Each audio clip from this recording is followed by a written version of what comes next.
This is my new review series, Manga Babble. I'm your host, the Babbling Brook, better known by my pen name, Ogawa Burukku. I worked on manga in Japan, so I have some insight from those experiences and thought I'd blah blah blah, who cares, let's get to the review. Spy Family is written and illustrated by veteran Jump creator Tatsuya Endo.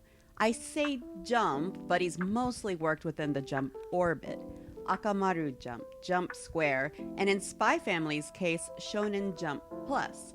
In fact, I didn't know until researching him for this review that he had worked on another manga I enjoyed, Gekka Bijin. Seriously, I had no idea, but looking at it now, I can see the resemblance. He apparently simplified his work intentionally for Spy Family, which started as a one-shot called I Spy.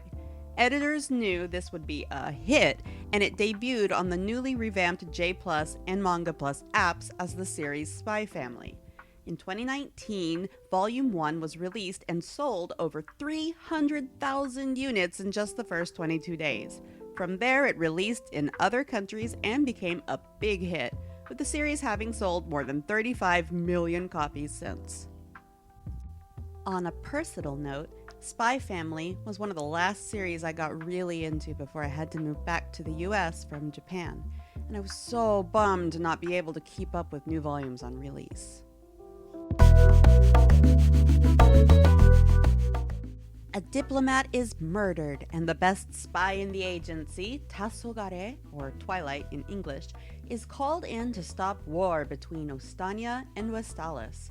Labeled Operation Strix, Twilight must spy on target Donovan Desmond, a reclusive political figurehead who only shows his face at social gatherings at his son's prestigious school.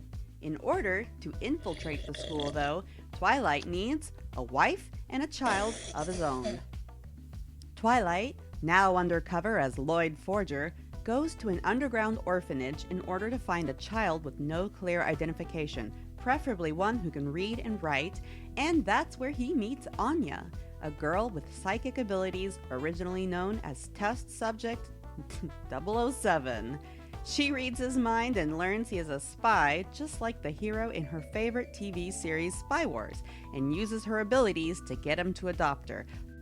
Anya makes it through the first Eden Academy entrance exam, but for round 2 of the enrollment process, Loid needs to have the mother present for the interview portion. Here is where we meet Yor Briar. Yor is invited to a party by coworkers where she is expected to bring her boyfriend. Her brother Yuri calls her asking when she plans to get married, and she begins to think she needs to at least convince the people around her that she's in a relationship with a man. What's she really hiding, you ask? Though her day job is a low-level employee at the capital's municipal building, her true profession is an assassin by the name of Ibarahime. So, she wants to play that down when she can. Meanwhile, Loid tells Frankie, his informant/fixer, he can't just hire a female spy from his agency because many have been arrested.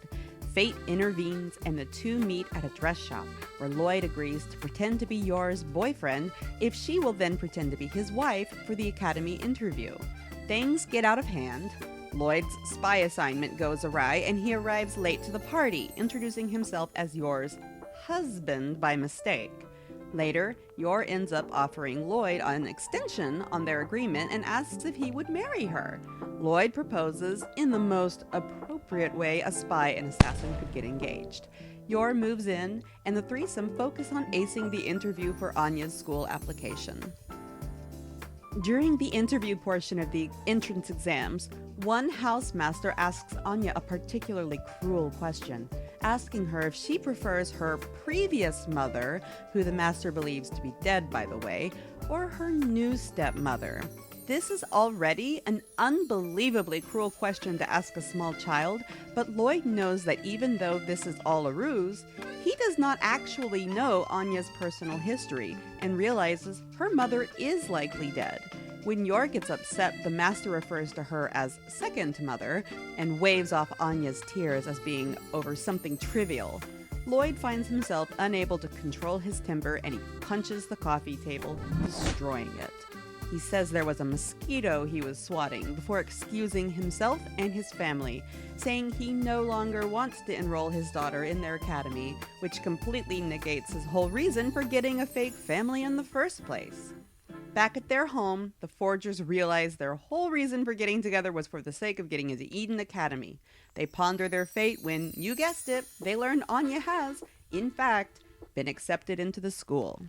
The artwork is simple, but not overly so. As mentioned before, this was apparently intentional by Endo, whose previous works had been way more detail-oriented. Aesthetics resemble a spy drama or early James Bond movie from the 50s or 60s, set in a made-up country in Europe. A lot of English and Romanized Japanese words are used in the artwork, and the characters have more Western-sounding names to reflect this. The manga appears to be hand-drawn, which I fully appreciate. If I'm wrong, then, well, he fooled me. I would not say the art style is something that I typically lean towards. I actually preferred his earlier works, like that Gekka Bijin manga I mentioned earlier. This is a little bit more simple than I usually lean towards. But I can certainly recognize that there is a lot of work done in the smaller details in the colored pages, such as the stitching pattern in your sweater. Yor's outfits are cute, and Anya's design is pretty recognizable. Loid's design is fairly generic, but that is also kind of fitting for a spy, one could argue. So I think it's appropriate.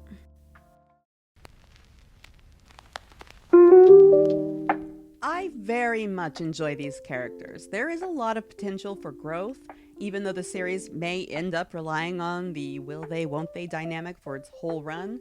Loid goes from being an uncaring spy to a father learning to rely on others. Yor is a bit of an outcast who now has a family who cares for her, and Anya knows the secrets of her foster family, but does her best to keep them all functional together. All of the characters' motivations are crystal clear, and as a reader, all I want to do is see them transform from a fake family into a real one. It's a simple premise. A spy, an assassin, and a mind reader get an apartment together, that almost sounds like a lead into a joke, and live as a family. The humor is great. The pacing is very good. The first chapter shows us what Loid's life was like prior to Operation Strix and leads directly into the plot-related mission. It weaves his past into the current narrative, and I don't feel like the mangaka Endo wastes the reader's time. He doesn't sacrifice heart for humor, and there are several moments that will definitely tug at your heartstrings. I've read Volume 1 twice now and seen the anime, and all 3 times viewing the scene during the school interview had me sobbing.